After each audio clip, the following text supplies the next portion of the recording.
এই যে মোটরটা সেটা কি মোটর? এটা sir double capacitor. Double capacitor motor. এই মোটরটা কোথায় ব্যবহার করবো? নাম কি তোমার? আমার স্যার মোহাম্মদ হৃদয় মিয়া।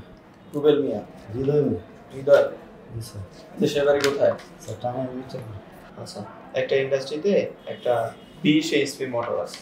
জি স্যার। এই মোটরটাকে চালানোর জন্য কেবল, সার্কিট ব্রেকার, ম্যাগনেটিক কন্ডাক্টর বা স্টার্টার তৈরি করতে হবে, তাই না?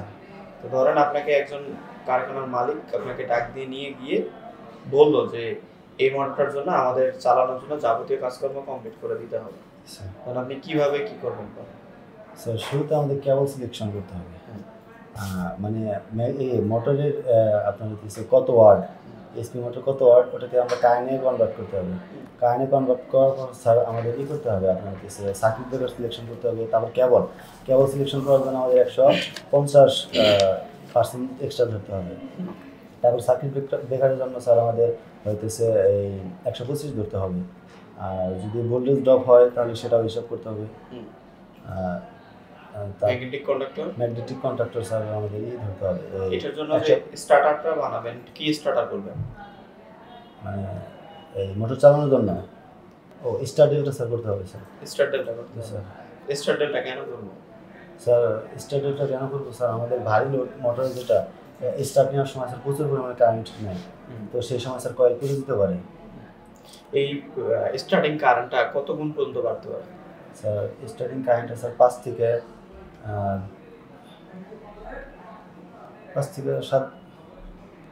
7 গুণ। স্যার ঠিক আছে। একটা ইন্ডাস্ট্রিতে বিভিন্ন ধরনের অনেকগুলো পাওয়ার লোড থাকে বা ভারী ভারী অনেক লোড থাকে না, এগুলোকে লাইন দেওয়ার জন্য আমরা বিভিন্ন কেবলের ওয়্যারিং সিস্টেম ব্যবহার করি, যেটাকে পাওয়ার ওয়্যারিং সিস্টেম বলি। জি স্যার। এই পাওয়ার ওয়্যারিং সিস্টেমটা কয় ভাবে করা যায়? স্যার 4 ভাবে। কি কি? স্যার প্রথম হচ্ছে ট্রাঙ্কিং, তারপর হচ্ছে কেবল লেডার, তারপর হচ্ছে ডাক্টিং, আর একটা হচ্ছে ক্যাটেনারি ওয়্যারিং সিস্টেম। আচ্ছা, এই যে মোটরটা সেটা কি মোটর? এটা sir double capacitor. Double capacitor motor. এই মোটরটা কোথায় ব্যবহার করব? স্যার এই মোটরটা স্যার অধিক যে জায়গায় স্যার আমাদের এটা কি আসতেছে, যে জায়গায় আমাদের স্টার্টিং মুহূর্তে বেশি শক্তি দরকার সেখানে আমরা কি করি?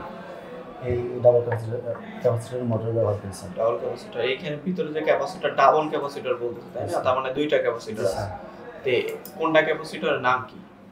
প্রথমটার নাম কি, দ্বিতীয়টার নাম কি? স্যার প্রথমটা হচ্ছে স্যার স্টার্টিং, দ্বিতীয়টা হচ্ছে রানিং। স্টার্টিং, দ্বিতীয়টা রানিং।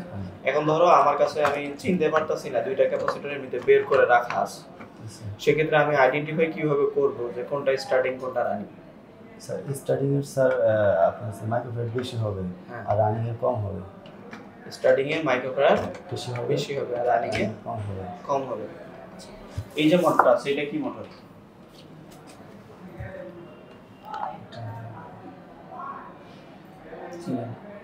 চেনা যায় স্যার এটা 3 ফেজ। এটা 3 ফেজ মোটর, এটা হচ্ছে ব্রেক মোটর। এই যে মোটরটা এটা কি মোটর? ইন্ডাকশন মোটর না normally magnetic motor? Sir induction. Sir এটার ভিতরে কয়েল কয়টি আছে? স্যার এটার ভিতরে কয়েল আছে স্যার তিনটি। কিভাবে বুঝলেন? স্যার এটার মধ্যে টার্মিনাল আছে 6টা, মানে একটা কয়েলের 2টা প্রান্ত। আচ্ছা, আমাদের একটা ফ্যাক্টরিতে আমরা পাওয়ার ফ্যাক্টর মানে ইমপ্রুভমেন্ট করব, তো এই পাওয়ার ফ্যাক্টর ইমপ্রুভমেন্ট করার জন্য আমাদের পদ্ধতিগুলো কিভাবে করব? পাওয়ার ফ্যাক্টর ইমপ্রুভমেন্ট মানে পিএফআই। স্যার পিএফআই আপনাদের ক্ষেত্রে স্যার ই করতে হবে স্যার, এই কি করতে হবে? হ্যাঁ, পিএফআই প্যানেল বোর্ড বানাইবো না স্যার, বানাবো কিভাবে? কি কি মালামাল লাগবে, কিভাবে করতে হবে?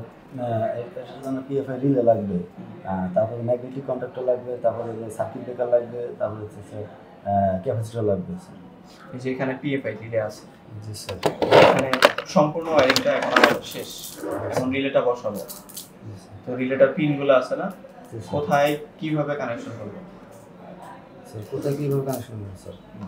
স্যার একা 3 যাবে স্যার ফেস, আর তারপরে হচ্ছে স্যার 11তেও তো যাবে স্যার সিটি, আর হচ্ছে 14তে আরেকটা লাইন যাবে, আর হলো ম্যাগনেটিক কন্ট্রাক্টরে স্যার হলো এ প্রান্ত স্যার 15, 16, 17, 18, 19 যাবে। আর হচ্ছে আরেকটা ফেজ তারপরে আরেকটা ফেজ যাবে হচ্ছে বাকিগুলোর মধ্যে, মানে কমন হয়ে যাবে। এইটুকুলো কমন করে আরেকটা দিব। জি স্যার। যদি 230 ভোল্টেজের কন্ডাক্টর ইউজ করি, 230 ভোল্টের কন্ডাক্টর, তখন স্যার হচ্ছে নিউট্রাল দিতে হবে স্যার। নিউট্রাল দিতে হবে স্যার। আচ্ছা, এই পিএফআই প্যানেল বোর্ডে আমরা যে পাওয়ার ফ্যাক্টরের মান যে উন্নীত করব, তো কত পর্যন্ত আমাদের উন্নীত করতে হবে? স্যার 0.999 99 পর্যন্ত উন্নীত করবো। আমাদের স্ট্যান্ডার্ড মান কত কত রাখতে হবে? 0.95 95 এর উপরে রাখতে হবে। জি স্যার।